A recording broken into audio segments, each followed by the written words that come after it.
लग्नं ततः किं ततः किं ततः किं ततः किम्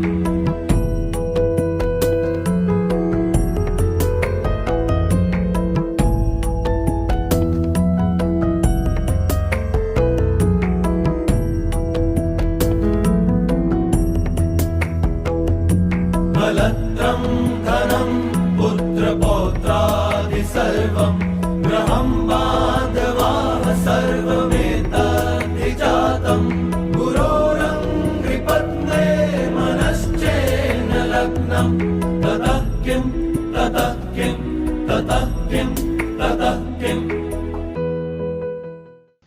ओम श्री गणेशाय नमः।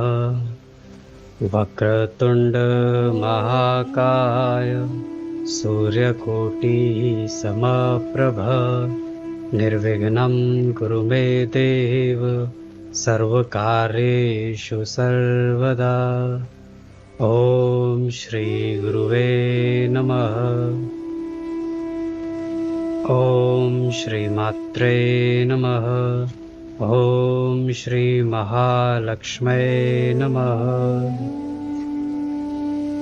सर्वमंगल मांगल्ये शिवे सर्वार्थ साधिके शरण्ये त्र्यंबके गौरी नारायणी नमोस्तुते। ओम जयंती मंगला काली भद्रकाली कपालिनी दुर्गा क्षमा शिवा धात्री स्वाहा स्वदा नमोस्तुते।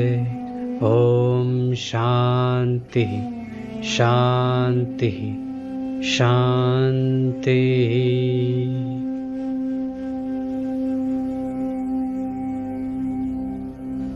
माँ भगवती की कृपा से आप सब ने श्री सूक्त की लेवल 1 की साधना सीखी है और माँ भगवती से यही प्रार्थना है कि आप सबके घर में, आप सबके जीवन में माँ भगवती का स्थायी वास हो। ना सिर्फ माँ महालक्ष्मी के रूप में, बल्कि जो त्रिगुणात्मक शक्तियाँ हमारे शास्त्रों में बताई गई हैं, माँ महाकाली, माँ महासरस्वती और माँ महालक्ष्मी, इन त्रिगुणात्मक शक्तियों का आपके जीवन में और आपके घर में स्थायी वास हो। कई सारे प्रश्न मुझ तक पहुंचे हैं और मैं इस सेशन में चाहूंगा कि उन सभी का उत्तर मैं आपको दूं। तो शुरुआत करेंगे पहले प्रश्न से, जिसमें पूछा गया है कि ध्यान की कितनी विधियां हैं और कैसे ये पूरा करिकुलम सेट होता है मेडिटेटिव वर्ल्ड का। तो हमारे शास्त्रों में ध्यान की अनेक विधियां बताई हैं। जैसे एक मंजिल तक या एक डेस्टिनी तक पहुंचने के कई सारे रास्ते होते हैं, ठीक वैसे ही परमात्मा को पाने के बहुत सारे तरीके, बहुत सारी विधियां हमारे शास्त्रों में बताई है। कई सारे योग बताए हैं, जैसे राजयोग है, भक्ति योग है, हठ योग है, और वैसे ही ध्यान की बहुत सारी पद्धतियां भी बताई गई हैं, डिफरेंट टाइप्स ऑफ मेडिटेशन। अब उसमें से मनुष्य चुने कैसे? अब इसके दो तरीके हैं। या तो वो खुद प्रैक्टिकल करे, खुद बहुत सारी ध्यान की विधियों को वो रोज सीखे, हफ्ता दर हफ्ता, महीने दर महीने, 6 महीने, साल दर साल वो खुद प्रैक्टिस करे और फिर सीखे कि उसके लिए क्या सही है क्या नहीं। या फिर दूसरा जो सरल मार्ग है, जिसको कहते हैं गुरु शिष्य परंपरा, जिस मार्ग पर गुरु चला है, जिस मार्ग से गुरु को ज्ञान प्राप्त हुआ है, शक्ति प्राप्त हुई है, भक्ति प्राप्त हुई है और जीवन में उसको सफलता प्राप्त हुई है, उसी मार्ग पर शिष्य भी चले। ये होता है भक्ति मार्ग, गुरु शिष्य परंपरा का मार्ग। और यह बहुत ही सरल और शक्तिशाली मार्ग है, जहां दूसरे मार्ग पे आपको कई सालों लगते हैं तुर्यावस्था में पहुंचने के, अनुभव करने के, क्योंकि आप सब कुछ जीरो से स्टार्ट करते हो। वहीं अगर आप गुरु शिष्य परंपरा से चलते हो तो वही आपको जो उपलब्धि है वो गुरु के निर्देशानुसार जब आप चलते हो तो आपको बहुत ही कम समय पे भगवत प्राप्ति की होती है।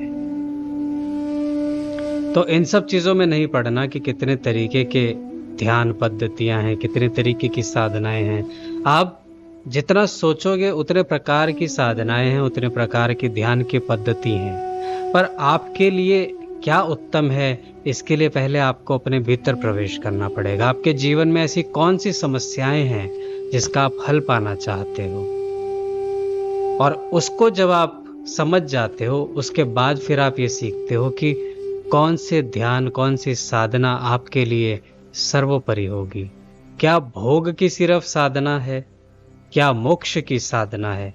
क्योंकि जिन्होंने भोग को प्राप्त कर लिया वो मोक्ष की ओर देखते हैं, लेकिन जिन्होंने भोग प्राप्त नहीं किया वो भोग को पहले प्राथमिकता देते हैं, प्रायोरिटी देते हैं। और जिनके जीवन में थोड़ा बहुत संतुलन है वो दोनों चीज़ों को एक साथ पाना चाहते हैं कि साथ साथ भोग चले और साथ साथ मोक्ष चले, जो हमारे शास्त्रों में भी सही तरीका बताया है। क्योंकि ना तो आपका भोग छूटना चाहिए ना आपका मोक्ष छूटना चाहिए। इसी को बोला जाता है, जो भगवत गीता में भगवान श्री कृष्ण ज्ञान देते हैं, लिव 200% ऑफ लाइफ। कर्म करो, फल की इच्छा नहीं करो। ये दूसरा ज्ञान है भगवत गीता का। लेकिन आजकल के समय में सारे के सारे जितने भी प्राणी हैं वो सब फल के पीछे भागते हैं। There should be enjoyment of the process, not for the destiny. वो क्यों कहा गया है? क्योंकि अगर आप प्रोसेस सही फॉलो करते हो तो ये विधि का विधान है, ये लॉ है नेचर का, जो कि कभी चेंज नहीं होता। फल तो आपको मिलेगा ही मिलेगा। प्रोसेस क्या है? अग्नि को स्पर्श करना, और फल उसका क्या मिलेगा कि आपके हाथ जल जाएंगे। प्रोसेस क्या है? पूरा साल भर तरीके से पढ़ाई करना, और उसका फल क्या है कि जितनी आपने पढ़ाई की है उसके हिसाब से आपको मार्क्स मिल जाएंगे। अब कई लोग ऐसा सोचते हैं कि हम प्रोसेस भी सही फॉलो करते हैं लेकिन फिर भी सफलता हमें नहीं मिलती। जैसे हम मेहनत बिल्कुल सही करते हैं पर फिर भी ऐश्वर्य, संपन्नता, मान सम्मान नहीं मिलता। इसीलिए ये साधना बताई गई है, क्योंकि जो आपके पिछले कर्म हैं वो भी जल करके समाप्त होने चाहिए, और उसी के लिए साधना का बल लगता है, जो सपोर्ट की एक ज़रूरी होती है। आप प्रोसेस सही फॉलो कर रहे हो, आपने खाना सही बनाया है, पर जिस बर्तन में आप उस खाने को डाल रहे हो वो भी तो साफ सुथरा होना चाहिए, और उसकी सफाई का जो काम है वो आपकी साधना करती है। ये जो बर्तन है आपका, जो आपकी कॉन्शियसनेस है, इसकी जो सफाई है वो साधना करती है। जब आप मूलाधार से सहस्त्रार पे अपना नाम जप करते हो तो आपकी कॉन्शियसनेस की सफाई होती है। और फिर जो बोला गया है कि सही खाना सही बर्तन में डालो, तो वो जो खाना है वो आपके थॉट्स हैं। तो जब आपके पावरफुल थॉट्स आपकी कॉन्शियसनेस में एंटर करती हैं तो वो जो प्रेजेंटेशन है वो बिल्कुल सही होती है। तो आप फल की इच्छा छोड़ दो, वो तो यूनिवर्सल लॉ है। जैसा आप प्रोसेस फॉलो करोगे वैसा आपको फल मिल जाएगा। तो इसलिए हमेशा प्रोसेस पर ध्यान दो। और जो कहा गया है कि सफलता नहीं मिलती, ऐसा मेरे जीवन में भी मैंने देखा। जिस कार्य में मेरा मन नहीं लगता था, अगर उस कार्य को मुझे करने के लिए दिया जाता था तो मैं बहुत जल्दी उससे परेशान हो जाता था, जो आप सबके साथ में होता होगा। आप बहुत सारे लोग ऐसी जगहों पे जॉब करते होंगे जहाँ पे कि आपका मन नहीं, आपका पैशन कुछ और है, लेकिन for your butter and bread you are doing job. वो भी ज़रूरी है, पर अपना जो पैशन है उसको नहीं छोड़ना। आप साथ साथ में अपने पैशन को भी फॉलो करो। ये आपके लिए एक नई ऊर्जा का काम करेगा। जैसे जॉब ज़रूरी है, जैसे ब्रेड एंड बटर ज़रूरी है, ठीक वैसे ही आपका पीस ऑफ माइंड, आपकी हैप्पीनेस इंडेक्स भी बहुत ज़रूरी है। और वो तब मिलता है जब आप ओवरऑल वेलबींग पे काम करते हो। Financial success can not be the only parameter of success. Mental wellbeing social wellbeing, आपके प्राणिक लेवल पे wellbeing, healthy relationships, financial success, आपका स्वास्थ्य, ये सब कुछ जो 8 प्रकार की महालक्ष्मी बताई गई हैं, जब आप इन सारे फॉर्म्स पे काम करते हो और उस पे जब आपको सफलता प्राप्त होती है, तभी एक मनुष्य को सक्सेसफुल बोला जाता है। ऐसी सक्सेस का आप क्या करोगे कि आपके पास में पैसा बहुत है, बहुत अरबों खरबों रुपए हैं, लेकिन आपको श्वास लेने के लिए भी मशीन की जरूरी पड़ती है। आप खुद बताओ कि ऐसी सफलता सही है या नहीं? सही नहीं है। और एक तरफ ऐसी सफलता है कि जहां पे आपके पास में फाइनेंशियल सक्सेस भी है, आपकी हेल्थ भी अच्छी है, आपके फैमिली रिलेशंस भी अच्छे हैं, मान सम्मान भी आपको मिल रहा है, तो वो सक्सेस सही मायने में सक्सेस है। तो आप अपने जीवन के जितने पैरामीटर्स हैं, आप कभी भी एक पैरामीटर के पीछे नहीं भागो। पैसा बहुत कुछ है लेकिन सब कुछ नहीं है। लेकिन ये ज्ञान प्राप्त होने के लिए भी आपके पास में ऐश्वर्य संपन्नता होनी चाहिए। आप श्री सूक्त के साधक हो, इसलिए मैं आपसे कभी नहीं कहूँगा कि आप रुपए पैसे को छोड़ दो, उसको बिल्कुल इम्पोर्टेंस दो, लेकिन उसको इच्छा के रूप में रखना, उसको तृष्णा नहीं बना लेना कि अभी 10,000 हैं तो 1 लाख है, 1 लाख है तो 10 लाख है, 10 लाख है तो 1 करोड़ है, 1 करोड़ है तो 10 करोड़ है, और उन 10 करोड़ को कमाने के चक्कर में अपना ये जो मूल्यवान, जो आपका अमूल्य जो शरीर है, इसको नहीं खो देना। अपने फैमिली रिलेशंस को मत खराब कर देना, वो साथ साथ आपके चलना चाहिए, तभी आप भोग से मोक्ष की ओर चलते जाओगे। श्री सूक्त साधना का मायना ये कभी भी नहीं है कि वो सिर्फ आपको ऐश्वर्य संपन्नता दे। इसमें 8 प्रकार की महालक्ष्मी है जो कि आपके पूरे जीवन को भोग से मोक्ष की ओर लेकर के जाती है। तो आप हमेशा अपना इवैल्यूएशन करते रहना कि जो आपको सक्सेस मिल रही है वो आपको सारे पैरामीटर्स, आपके चेकलिस्ट हो रही है कि नहीं हो रही, फैमिली रिलेशनशिप आपको मिल रही है कि नहीं मिल रहा, फाइनेंशियल सक्सेस आपको मिल रहा है कि नहीं मिल रहा, आपकी हेल्थ कैसी है, आपका सोशल सर्कल कैसा है, आपका हैप्पीनेस इंडेक्स कैसा है, इन सब चीजों पर आप ध्यान दो। कभी भी एक पैरामीटर के पीछे नहीं हो जाना। तो ये जो 8 प्रकार की माँ महालक्ष्मी की जो साधना है, ये मैं आपको अक्टूबर में सिखाऊंगा लेवल 2 में। तो जितने भी साधक हैं, एक और प्रश्न पूछा गया था कि अब हमें साधना कौन सी करनी है। जो साधना मैंने आपको लेवल 1 में सिखाई है, जो पूरी 1 घंटे की साधना है, वही साधना लेवल 1 की साधना है। उस साधना को करने के लिए आप अपना एक पूरे दिन का एक स्केड्यूल बनाओ कि आप सुबह कितने बजे उठोगे, और जो विधियां मैंने आपको बताई हैं लेवल 1 में, आप उन सबको फॉलो करो। आपको पूरा 1 महीना इसीलिए दिया गया है कि आप अपने भीतर और बाहर की शुद्धि करो, और जो तुर्यावस्था में आप प्रवेश करते हो, कोशिश करो कि आप ऐसी चीजें विजुअलाइज करो जो 1 महीने में फलीभूत हो जाएं।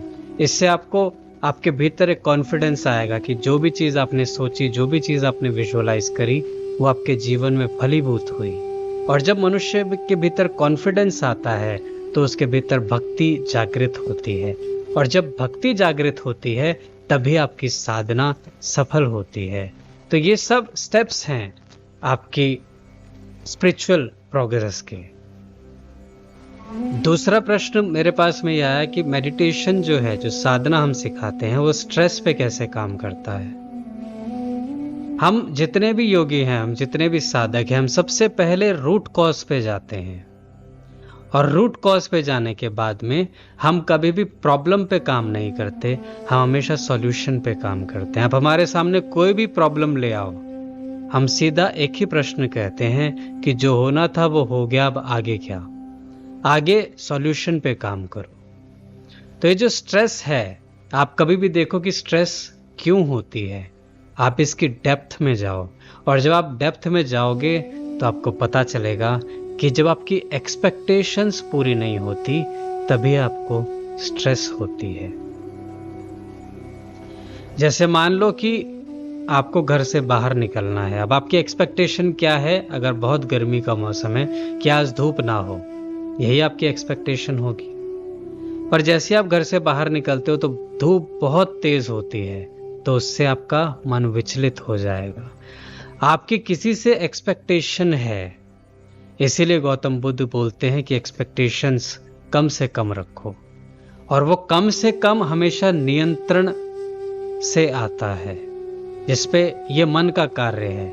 अब ये एक और इसके लिए सेशन बनाना पड़ेगा कि मन को कंट्रोल कैसे करें। पर अभी के लिए जो बोला गया है कि एक्सपेक्टेशंस जब पूरी नहीं होती तो आप फ्रस्ट्रेटेड, आप स्ट्रेस में आते हो। पहले आप फ्रस्ट्रेटेड होते हो और जब ये रिपीट एक्शन में होता है तो आप स्ट्रेस में आना शुरू हो जाते हो। तो इसके लिए एक्सपेक्टेशन तो रखो, लेकिन किससे रखनी है बस ये आपको समझना है। एक्सपेक्टेशन रखो अपने आप से, एक्सपेक्टेशन रखो अपने परमात्मा से जिसकी आप साधना कर रहे हो, एक्सपेक्टेशन रखो अपने गुरु से। इसके अलावा इस संसार में किसी से एक्सपेक्टेशन मत रखो। इसके अलावा तो आपको ऑब्जर्व करना है, आपको विटनेस करना है। कर्ता भाव नहीं लेकर के आना, दृष्टा भाव लेकर के आना।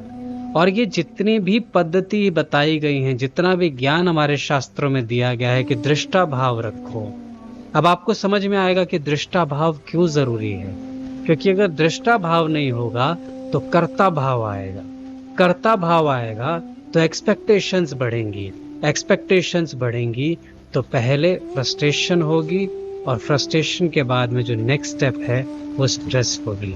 और जैसे ही स्ट्रेस आती है, जैसे ही फ्रस्ट्रेशन आती है, तो आपके जो कॉन्शियसनेस लेवल पे जो आपका बिहेवियर होता है, जो सेलुलर लेवल पे जो आपका बिहेवियर होता है, वो बिगड़ने लग जाता है, उसका डिसअलाइनमेंट हो जाता है। और जैसे ही वो डिसअलाइनमेंट होता है तो आपके शरीर में रोग या बीमारी पैदा होनी शुरू हो जाती है।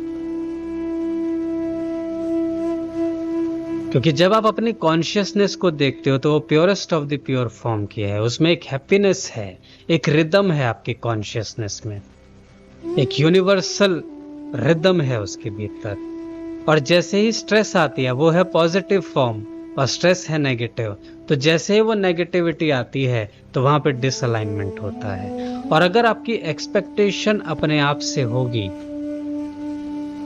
तो अगर वो एक्सपेक्टेशन पूरी नहीं भी हुई तो आप उसकी रिस्पॉन्सिबिलिटी लोगे, और जब आप अपने ऊपर रिस्पॉन्सिबिलिटी लेते हो तो आप सामने वाले पर ब्लेम कर ही नहीं सकते। वहां पे सिर्फ एक स्कोप होता है, इम्प्रूवमेंट ऑफ योर सेल्फ। आप अपने आप को इम्प्रूव करने की कोशिश करते हो, वो होता है हमेशा सीखते रहना। Learning is a continuous process, वो होता है एक साधक की जर्नी। तो अपने आप से आप ज्यादा फ्रस्ट्रेटेड नहीं होगे। एक्सपेक्टेशन रखो लेकिन अपने आप से, और एक्सपेक्टेशन से ज्यादा, अपने आप से ज्यादा एक्सपेक्टेशन रखो अपने इष्ट से। अब एक बहुत ही हमारे यंग साधक हैं, उन्होंने पूछा था जब ये लेवल 1 की साधना हुई थी कि मैं साइलेंस को बहुत ज्यादा एंजॉय करता हूं, और ऐसा क्यों होता है कि जब मैं चल भी रहा हूं तो मुझे ऐसा लगता है कि शक्ति मेरे साथ साथ चल रही है। देखो, जब शक्तिपात होता है तो उस समय जो साधक है उसकी कुंडालिनी पे आघात होता है, उसकी कुंडालिनी पर चोट लगती है, और उससे कुंडालिनी जो है मूलाधार से जागृत होनी शुरू होती है। और ये पहला एक्सपीरियंस है जो एक साधक एक्सपीरियंस करता है। अब उस समय उसको अपनी एनर्जीज का पता चलने लगता है, उसको पता चलता है कि उसकी कॉन्शियसनेस धीरे धीरे राइज हो रही है, उसकी सोचने की, उसके समझने की शक्ति चेंज हो जाती है, उसकी क्षमताएं चेंज हो जाती हैं, उसकी परसेप्शन पावर चेंज हो जाती है। वो चीज़ों को बहुत इन डेप्थ में जाके ऑब्जर्व करना शुरू करता है। और ऑब्जर्व वो कब कर पाएगा जब वो साइलेंस को एक्सपीरियंस करेगा। जो उसका मन बाहर भाग रहा था, अभी तक बाहर क्यों भाग रहा था? क्योंकि अंदर का कोई भी एक्सपीरियंस उसने किया ही नहीं था। अब शक्तिपात से उसका जो अंदर का एक्सपीरियंस है वो जागने लगता है, और जैसे ही अंदर से कुछ भी एक्सपीरियंस होता है उसको, तो उसकी जितनी इंद्रियां हैं वो उसकी कॉन्शियसनेस की तरफ भागती हैं, वो उसके भीतर भागती हैं। और जैसे ही भीतर भागती हैं तो साइलेंस की स्थिति अपने आप आती है। बाहर शोर है, लेकिन भीतर एक शांति है, एक अनहद नाद है। लेकिन उस नाद तक पहुंचने के लिए भीतर कुछ क्रिया होनी चाहिए। वो क्रिया शक्तिपात से होती है। तो ये आप समझो कि शक्तिपात कितना मेजर रोल एक साधक के जीवन में लाता है। इधर शक्तिपात हुआ, इधर कुछ क्रियाएं हुई, और बाहर की जितनी इंद्रियां थी, जैसे कछुआ अपनी इंद्रियों को समेट लेता है, वैसे एक साधक की इंद्रियां स्वतः सिमट जाती हैं, फिर उसको कुछ प्रयास नहीं करना पड़ता। अब जैसे जैसे एनर्जी राइज करेगी, वैसे वैसे आपका अपने आप ध्यान भीतर जाएगा। भले अभी आपको समझ नहीं हो कि ऐसा क्यों हो रहा है, लेकिन आप देखना कि दिन में बहुत बारी शक्तिपात के बाद में आपका जो ध्यान है वो भीतर की ओर जाता है, अपने प्राणों की ओर जाता है, अपनी कॉन्शियसनेस की ओर जाता है।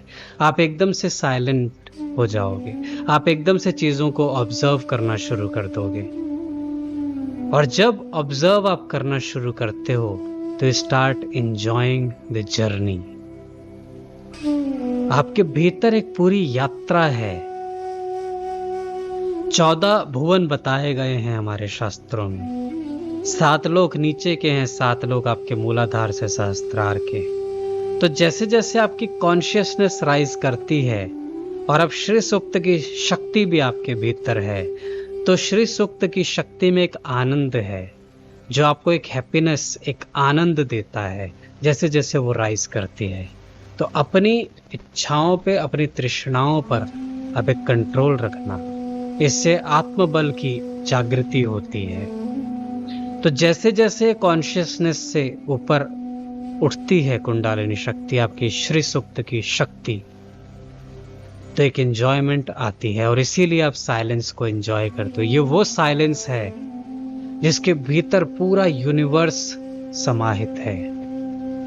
अगर आप इन डेप्थ जाओगे तो श्वास का शोर भी आपको सुनाई देगा। वो शोर नहीं है, वो आनंद है। अभी तक आपने बाहर का शोर देखा है, भीतर प्रवेश करो। आपका हृदय कैसे धड़क रहा है वो भी आपको सुनाई देगा। एक आपको अनहद नाद सुनाई देगा। जो भीतर पूरा ब्रह्मांड है उसकी एक एक ध्वनि आपको सुनाई देगी। कहा जाता है कि अगर कोई मनुष्य 2-3 मिनट से 5 मिनट के बीच में अपनी श्वास का कुंभक लगा लेता है, जोर जबरदस्ती से नहीं लगाना, ये मैं आपको सिर्फ एक विधि बता रहा हूं, एक शक्तिशाली विधि, लेकिन ये आपकी साधना के फल स्वरूप होगा। जोर जबरदस्ती से नहीं लगाना। तो अगर आपने पूरक किया, श्वास ली मूलाधार से सहस्त्रार, और आपने सहस्त्रार में अपनी श्वास को 2 मिनट से 5 मिनट तक रोका, तो आप सीधा समाधि की अवस्था में प्रवेश करते हो। लेकिन ये जो 2 से 5 मिनट है, अगर आपने जोर जबरदस्ती से लगाया तो आप समाधि की अवस्था में नहीं पहुंचोगे। तब तो आपको छटपटाहट होगी कि श्वास रिलीज करो। साधना करो, साधना के भीतर प्रवेश करो, उस यात्रा का अनुभव करो, अपने आप को जानो, मूलाधार चक्र को देखो, उसकी शक्तियों को देखो, मूल बंद लगाकर मूलाधार पर चोट पहुंचाओ। कुंडलिनी शक्ति जब राइज करेगी तो एक आनंद का अनुभव आपको होगा, और फिर उस यात्रा को एंजॉय करो। यह है साधक की यात्रा, जिसको कहा जाता है the universe with in, the journey with in. और जो शक्ति आपको महसूस होती है जब भी आप चलते हो, जब भी आप बैठते हो, वो शक्ति श्री सूक्त की शक्ति है। वो शक्ति माँ भगवती स्वयं है। वो एक ऑरा है आपके भीतर और बाहर, जो आपको अनुभव करवाती है कि आपकी साधना सही मार्ग पर चल रही है। अभी बहुत सारे अनुभव होंगे आपको वाइब्रेशंस फील होंगी, आपको तीसरे नेत्र पर एक प्रेशर सा फील होगा। अपने आप आपको एक साइलेंस, अपने आप मन के भीतर की शांति आपको अनुभव होगी। अपने आप आपकी वाणी में एक ठहराव आएगा। ये सारे अनुभव आपको प्राप्त होंगे। जब कभी मौका मिले तो नेचर पे मेडिटेट करने की कोशिश करना। सुबह सुबह 4 बजे 5 बजे ध्यान लगाओ, साधना करो, नेचर को समझो। ये वही नेचर है जो आपके भीतर से उत्पन्न हुआ है। सही मायने में कहूं तो ये आप ही की उत्पत्ति है। जितना संसार आप बाहर देखते हो, अगर एक साधक की दृष्टि से बोलूं तो ये सब कुछ आप ही ने उत्पन्न किया है। जो कुछ भी बाहर है, जो कुछ भी आप सोच रहे हो, ये सब कुछ आप ही की उत्पत्ति है। इसको अनुभव करना शुरू करो, इसको विटनेस करना शुरू करो। ये साधना आपकी, कहा जाता है एक मनुष्य के 2 जन्म होते हैं। एक जन्म वो है जो वो माता के गर्भ से लेता है, और दूसरा जन्म वो है जब उसको ये ज्ञान प्राप्त होता है कि मैं कौन हूं। उसको ये तो ज्ञान होता है जन्म के साथ में कि मैं इस धरती पर आया हूं, पर जिस दिन उसको ये ज्ञान प्राप्त होना शुरू होता है गुरु कृपा से कि मैं इस पृथ्वी पर क्यों आया हूं, तब उसका दूसरा जन्म होता है। आप सबका दूसरा जन्म हो चुका है। अब इस यात्रा को रुकने नहीं देना, इस यात्रा पर ठहराव नहीं लगाना। अभी बहुत सारे अनुभव, अभी बहुत सारी उपलब्धियां आपको जीवन में प्राप्त करनी है, तो अपनी यात्रा को हमेशा एक ऊर्ध्वगति प्रदान करो। हमेशा अपनी यात्रा पर अग्रसर रहो। भले ही आपकी चाल धीरी हो, लेकिन रुकना नहीं है। अब जब चलना शुरू किया है तो भोग से मोक्ष की ओर। अब हम श्री सूक्त की प्रारंभिक दीक्षा प्रारंभ करते हैं। आप सबसे मैं प्रार्थना करता हूं, बिल्कुल सीधे बैठेंगे, आंख बंद। तो अब हम देवी स्तुति प्रारंभ करते हैं, माँ भगवती की आराधना प्रारंभ करते हैं।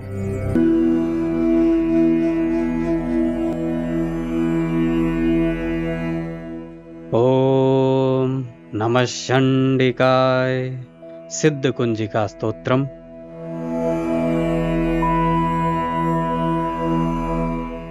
ओम ऐं ह्रीं क्लीं चामुंडाय विच्चे।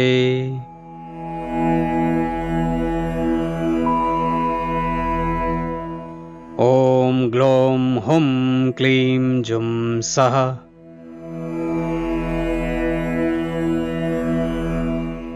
ज्वालाय ज्वालाय ज्वल ज्वल प्रज्वल प्रज्वल।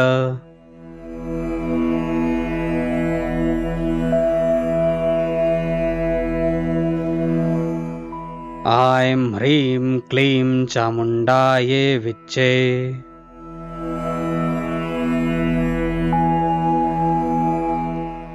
ज्वल हम सं लं क्षं फट् स्वाहा।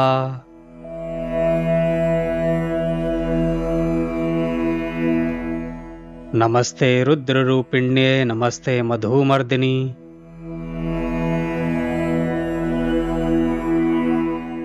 नमः कैटवहारिण्ये नमस्ते महिषार्दिनी।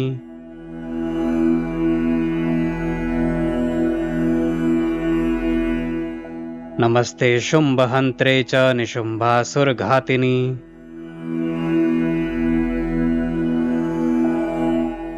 जागृतं हि महादेवी जपं सिद्धं कुरुष्व मे।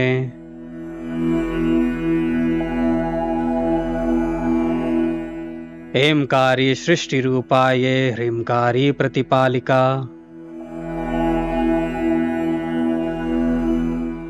क्लींकारी कामरूपिण्ये बीजरूपे नमस्तुते।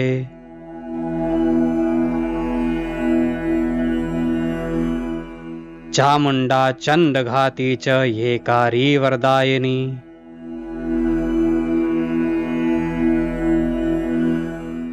विच्चे चाभयदा नित्यं नमस्ते मंत्ररूपिणी।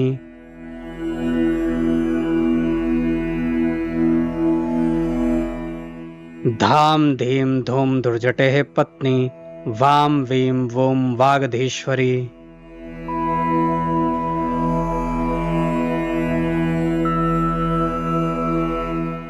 ह्रां क्रीं क्रूं कालिका देवी शां शीं शूं मे शुभं कुरु।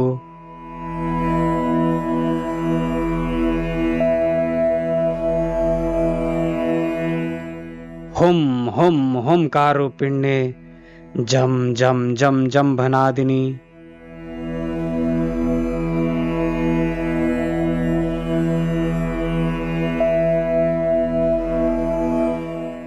भां भीं भूं भैरवी भद्रे भवान्ये ते नमो नमः।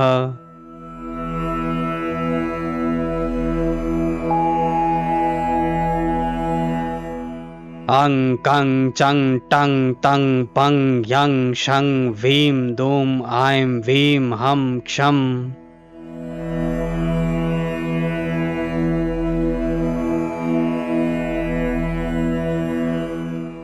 धिजाग्रं धिजाग्रं त्रोटे त्रोटे दीप्तं कुरु कुरु स्वाहा।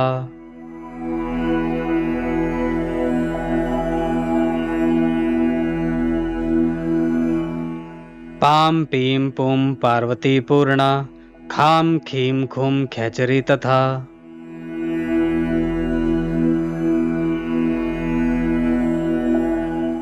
सां सीं सुं सप्तशती देव्या मंत्र सिद्धिं कुरुष्व मे।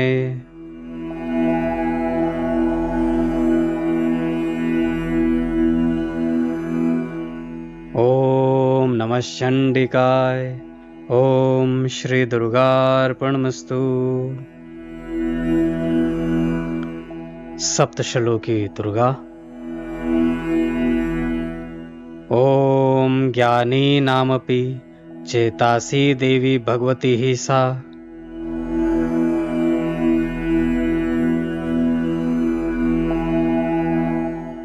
बलादाकृष्य मोहाय महामाया प्रयच्छति।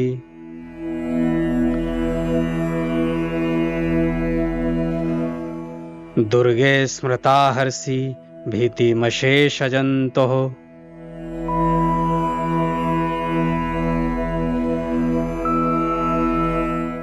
स्वस्थे स्मृता मतिमतीव शुभां ददासि।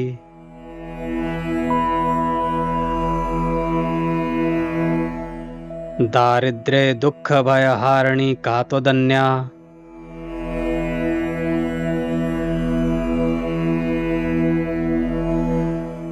सर्वोपकार करणाय सदार्ध चित्ता।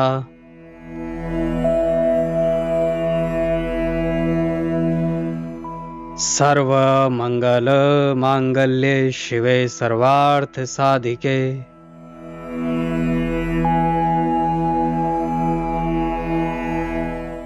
शरण्ये त्र्यंबके गौरी नारायणी नमोस्तुते।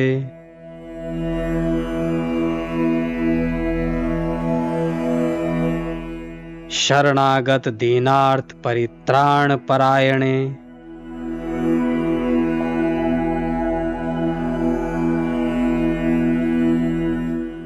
सर्वस्यार्ति हरे देवी नारायणी नमोस्तुते।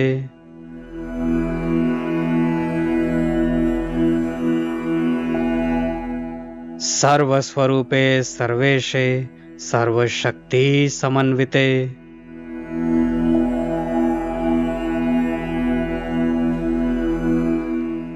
भयवस्त्राहि नौ देवी दुर्गे देवी नमोस्तुते।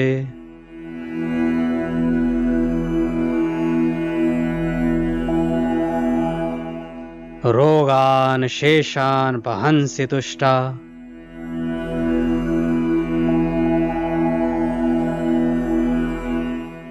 रुष्टा तु कामान् सक्लानभीष्टान्।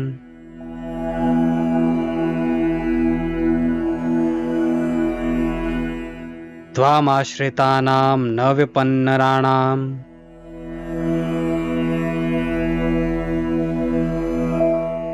त्वामाश्रितां ह्यश्रितां प्रयान्ति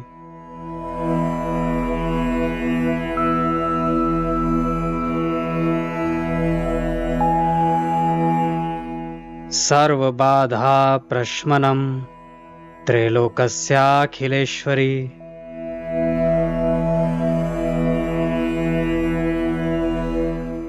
एवमेव त्वया कार्या मस्वन्द्वैरी विनाशनम्। ओम नमः चंडिकाय। ओम श्री दुर्गार्पणमस्तु।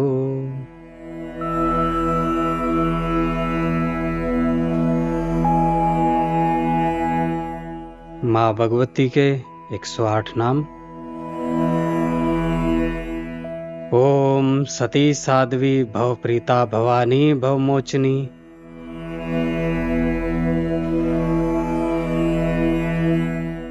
आर्या दुर्गा जया चाद्या त्रिनेत्रा शूलधारिणी।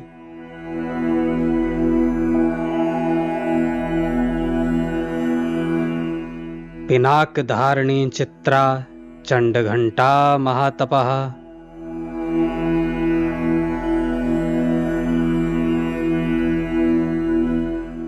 मनोबुद्धिरहंकारा चित्तरूपा चिताचितिः।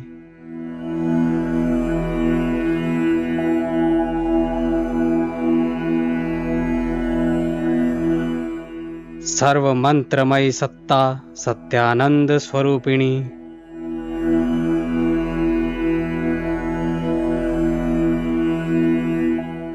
अनंता भावनी भाव्या भव्या भव्या सदागतिः।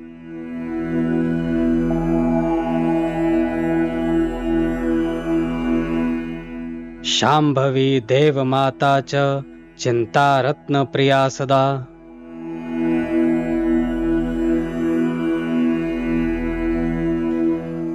सर्वविद्या दक्ष कन्या दक्षज्ञ विनाशिनी।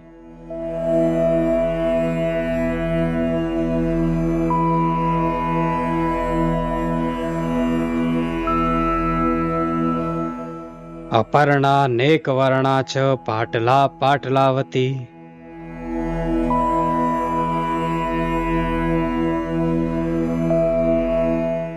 पटांबर परिधाना कलमंजीर रंजनी।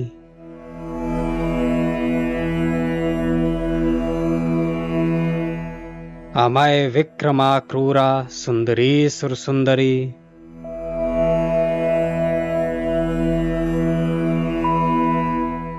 वन दुर्गा च मातंगी मतंग मुनि पूजिता।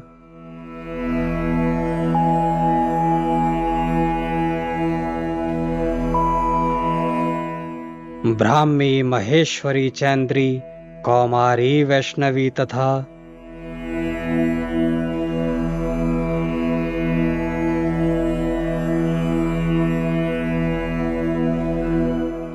चामुंडा चैव वाराही लक्ष्मीश्च पुरुषाकृतिः।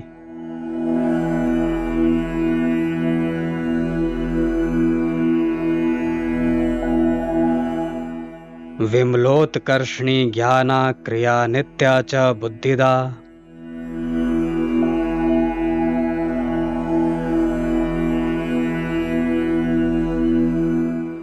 बहुला बहुल प्रेमा सर्ववाहन वाहना।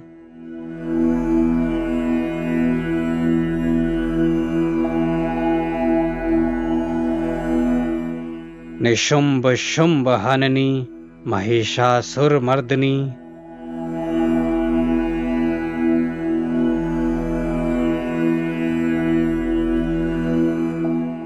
मधु कैटभ हंत्री च चंडमुंड विनाशिनी।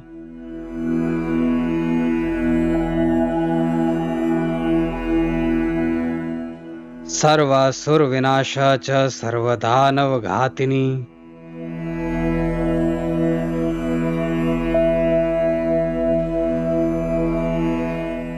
सर्वशास्त्रमयी सत्या सर्वास्त्र धारिणी तथा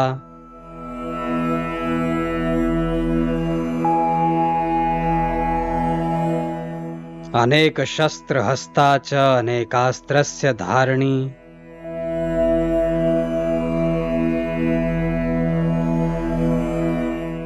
कुमारी चेक कन्या च किशोरी युवती यतिः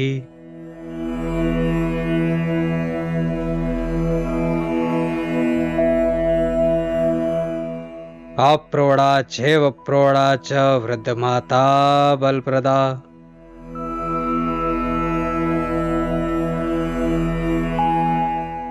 महोदरी मुक्तकेशी घोररूपा महाबला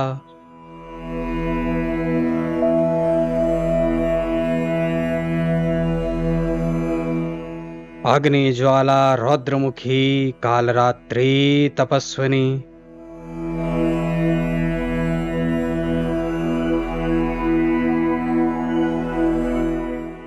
नारायणी भद्रकाली विष्णुमाया जलोदरी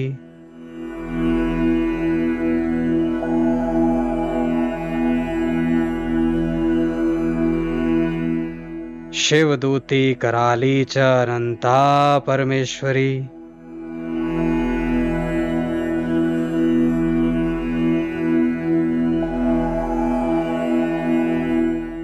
कात्यायनी च सावित्री प्रत्यक्षा ब्रह्मवादिनी ओम नमः चंडिकाय ओम श्री दुर्गार्पणमस्तु।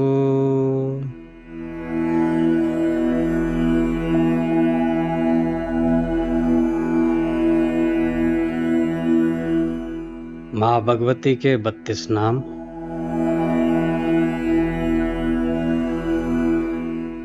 दुर्गा दुर्गति शमनी दुर्गा पद्म निवारिणी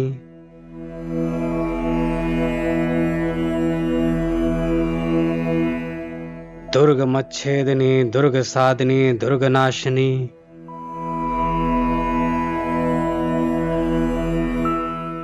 दुर्ग तो द्वारिणी दुर्ग निहंत्री दुर्ग मापहा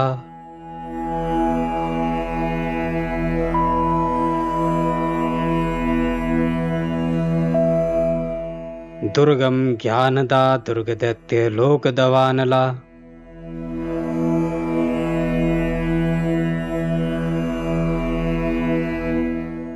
दुर्गमा दुर्गमालोका दुर्गमात्म स्वरूपिणी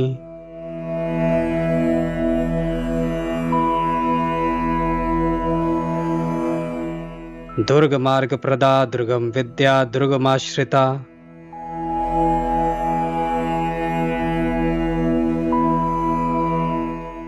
दुर्गम ज्ञान संस्थाना दुर्गम ध्यान भासिनी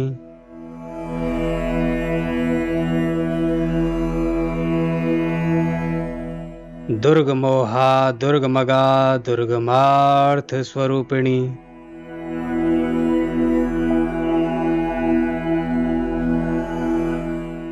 दुर्गमा सुर सहंत्री दुर्गमा युद्धारिणी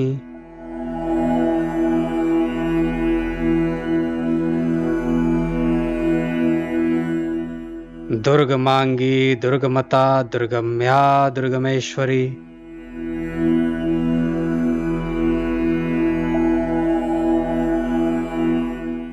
दुर्ग भीमा दुर्ग भामा दुर्ग भा दुर्गदारिणी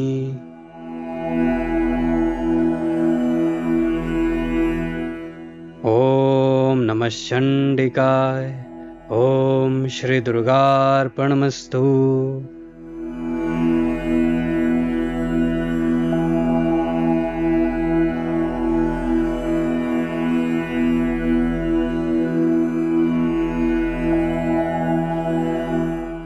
माँ महालक्ष्मी को मन ही मन प्रणाम करेंगे।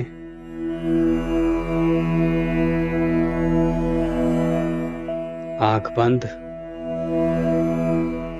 माँ महालक्ष्मी को अपने तीसरे नेत्र में ध्यान करेंगे।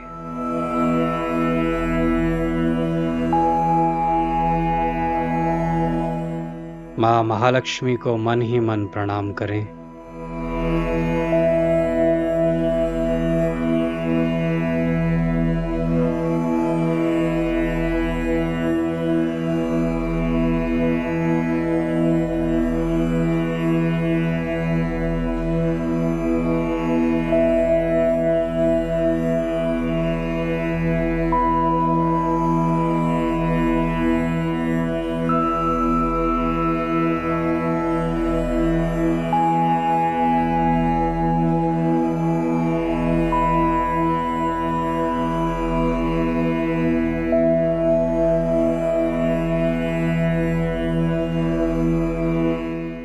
माँ भगवती से प्रार्थना करें कि आपकी करुणा से, आपकी कृपा से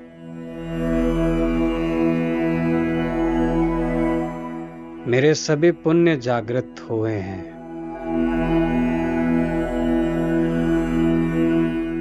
और मैं आज आपकी श्री सूक्त साधना सीख रहा हूँ।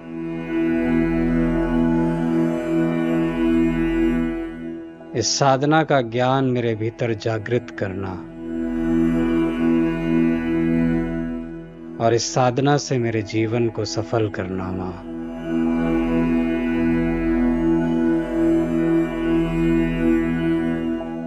मैं आपका भक्त होकर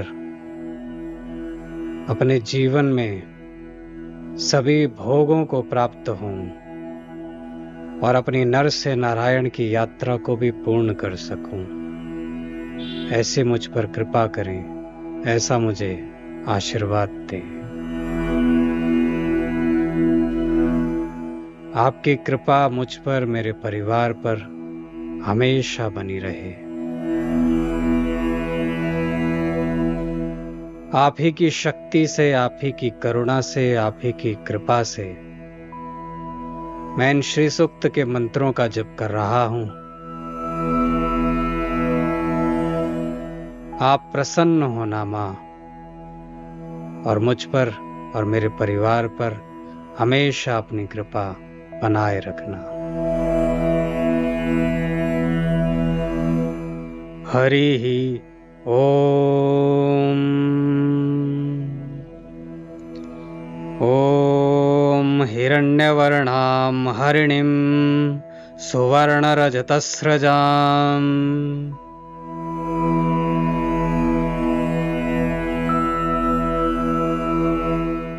चन्द्रां हिरण्मयीं लक्ष्मीं जातवेदो म आवह।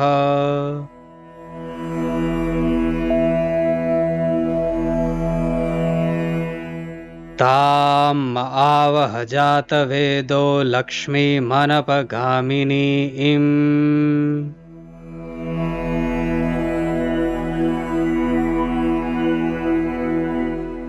यस्यां हिरण्यं विन्देयं गामश्वं पुरुषानहम्।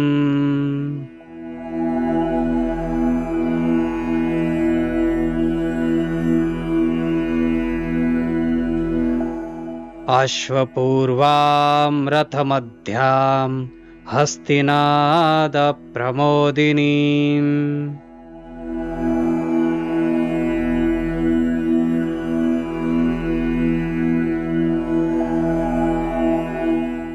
श्रियं देवीमुपह्वये श्रीर्मा देवी जुषताम्।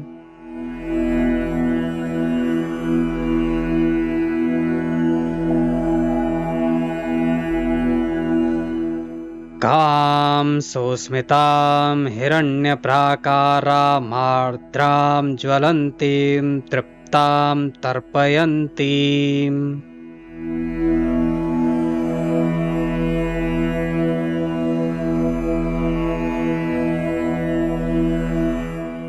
पद्मे स्थितां पद्मवर्णां तामिहोपह्वये श्रियम्।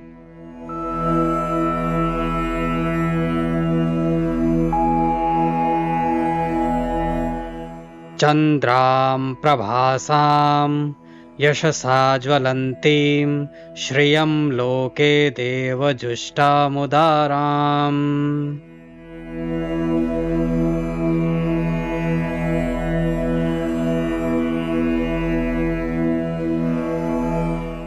तां पद्मिनीमीं शरणमहं प्रपद्ये लक्ष्मीर्मे नश्यतां त्वां वृणे।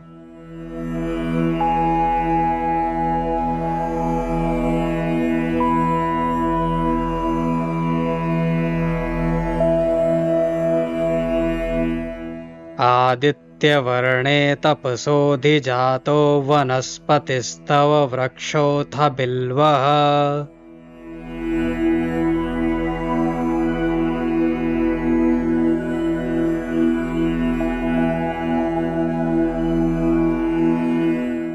तस्य फलानि तपसानुदन्तु मायान्तरायाश्च बाह्या अलक्ष्मीः।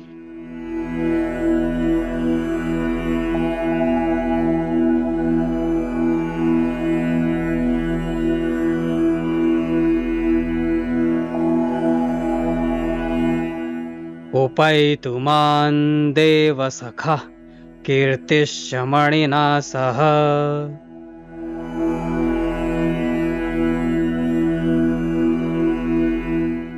प्रादुर्भूतोऽस्मि राष्ट्रेऽस्मिन् कीर्तिमृद्धिं ददातु मे।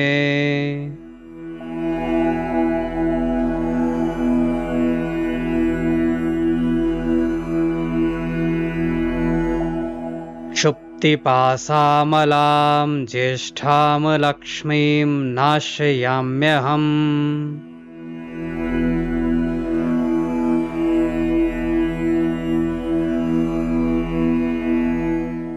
अभूतिमसमृद्धिं च सर्वार्निर्नुद मे गृहात्।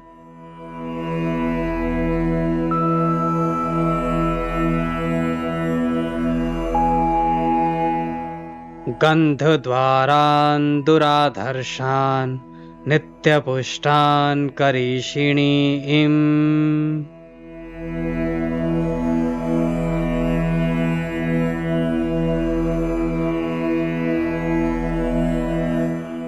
ईश्वरीं सर्वभूतानां तामिहोपह्वये श्रियम्।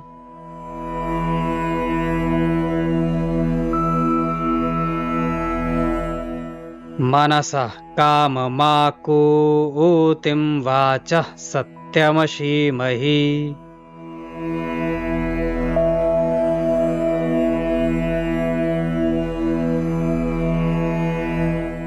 पशूनां रूपमन्नस्य मयि श्रीः श्रयतां यशः।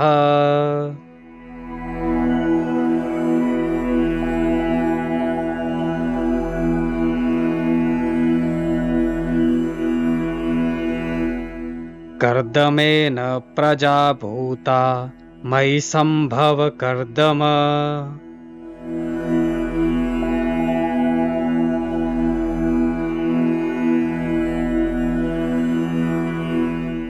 श्रियं वासय मे कुले मातरं पद्ममालिनीम्।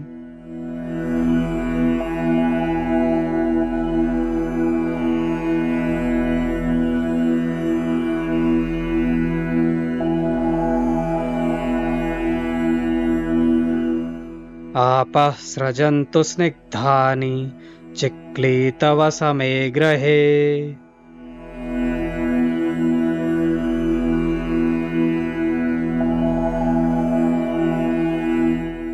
निच देवीं मातरं श्रियं वासय मे कुले।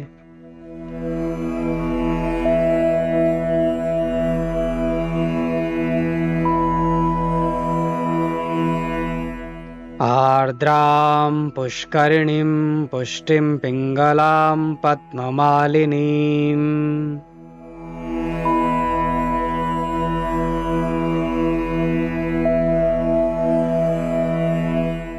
चन्द्रां हिरण्मयीं लक्ष्मीं जातवेदो म आवह।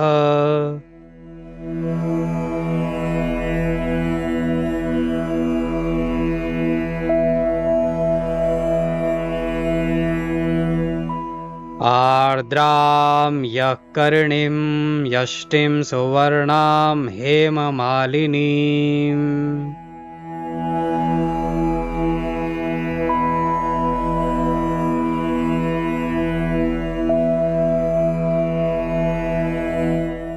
सूर्यां हिरण्मयीं लक्ष्मीं जातवेदोम आवह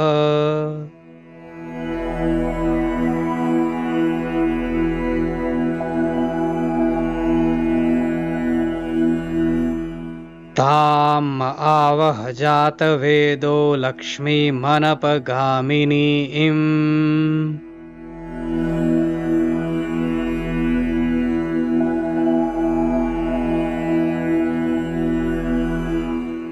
यस्यां हिरण्यं प्रभूतं गावो दास्योश्वान विन्देयं पुरुषानहम्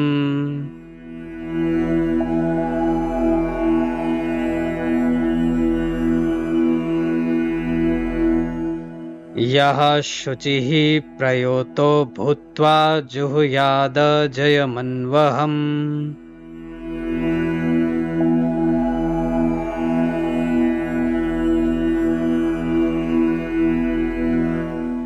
सूक्तं पञ्चदशर्चं च श्रीकामः सतत जपेत्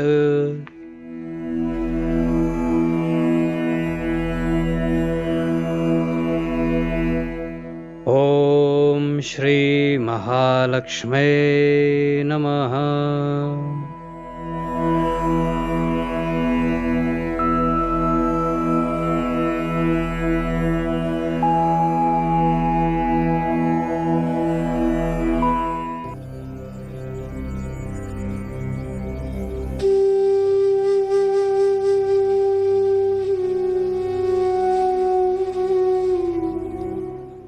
अब बिल्कुल सीधे बैठेंगे, कमर पीठ गर्दन बिल्कुल सीधी हो।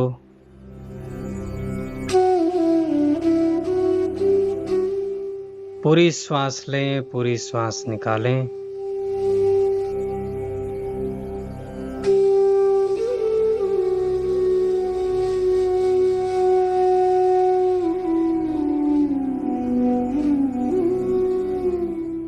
Take full breath in and full breath out.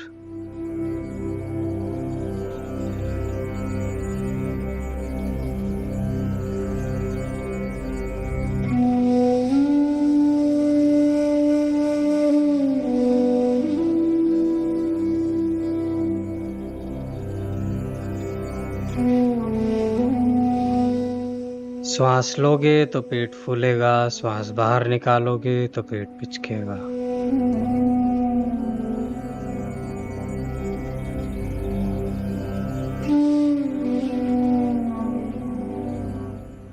Take full breath in and full breath out.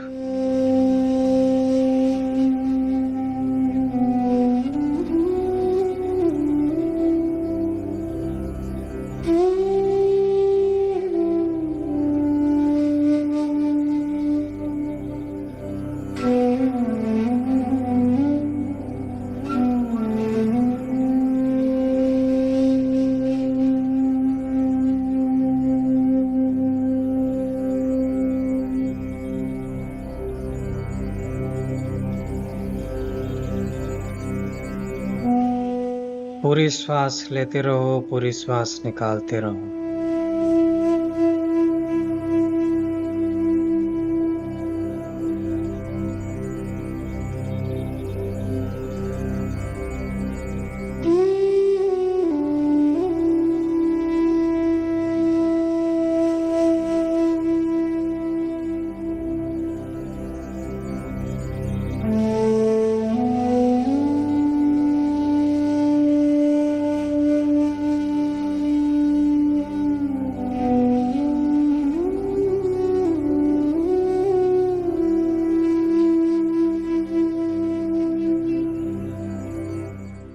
अब अपना पूरा ध्यान अपनी श्वास पर और मेरी इस आवाज पर।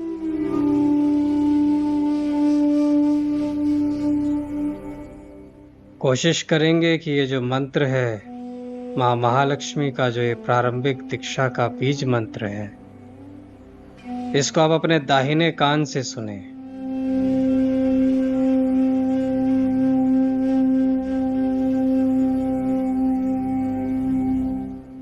श्री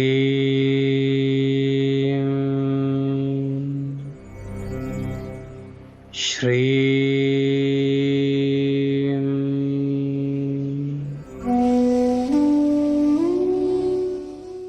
SHREEM। अभी बोलना नहीं है, अभी सिर्फ सुनना है। इस मंत्र को अपने भीतर प्रवेश होने दो।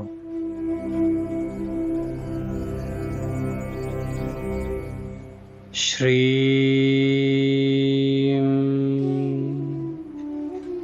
श्री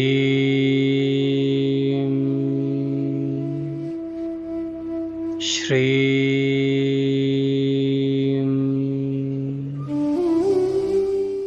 श्री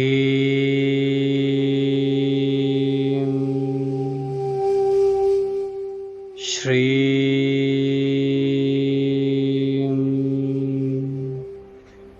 श्री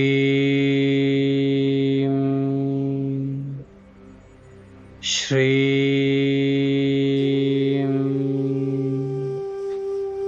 श्री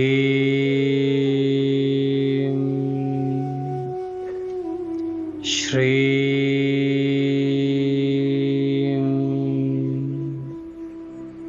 श्री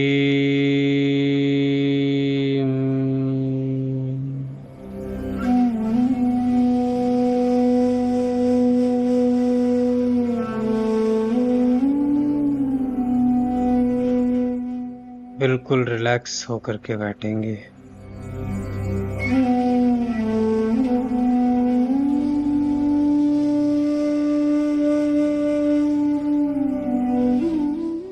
अब जो भी आप माँ भगवती से मांगना चाहते हैं, उस इच्छा को सामने लेकर के आओ और अपने भीतर एक खुशी का भाव लेकर के आओ कि जब ये इच्छा पूर्ण हो जाएगी, इस समय आपको कितनी खुशी होगी। वो उसी खुशी को अभी अनुभव करो।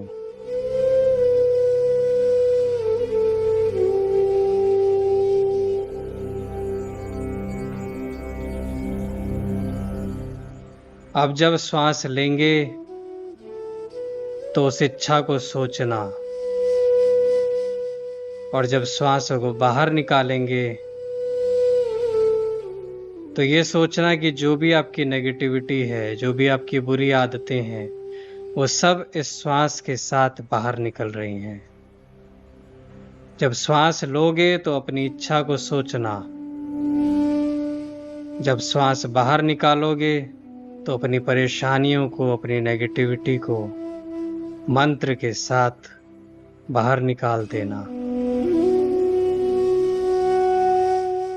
पहले मंत्र में श्वास को लेना, अपनी इच्छा को सोचना प्रेजेंट टेंस में। दूसरे मंत्र में श्वास को बाहर निकालना और अपनी परेशानियों को, अपनी नेगेटिविटी को भी साथ में बाहर निकाल देना। क्रिया प्रारंभ करें। श्री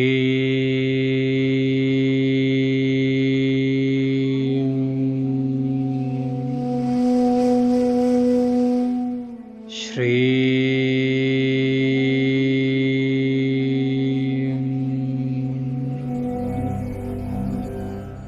श्री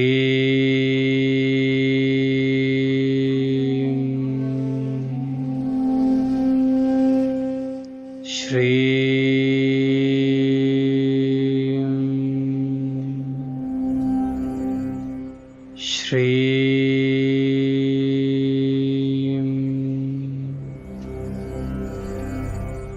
श्री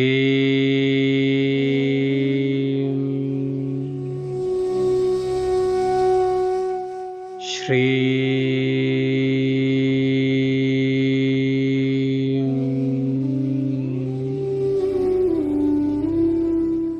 श्री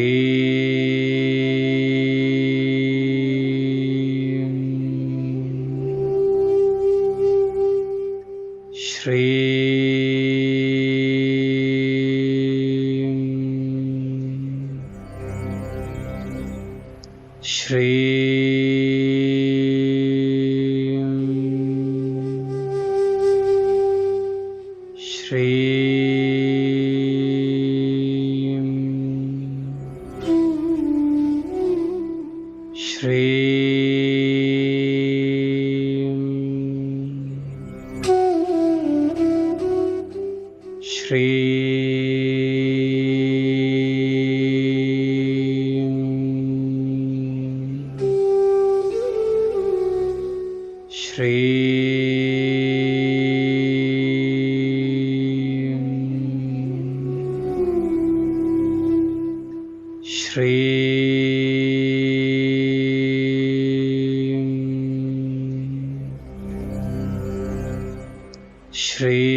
श्री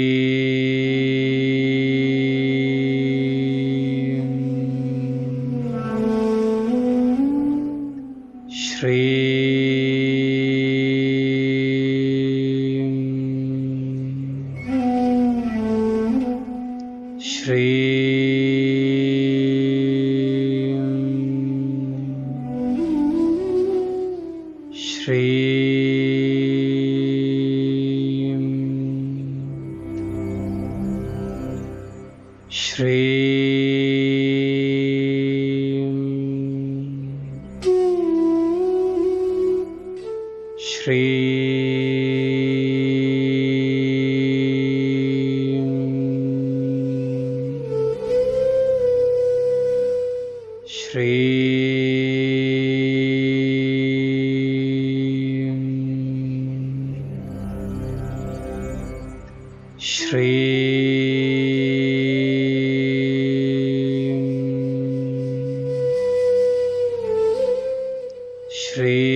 श्री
श्री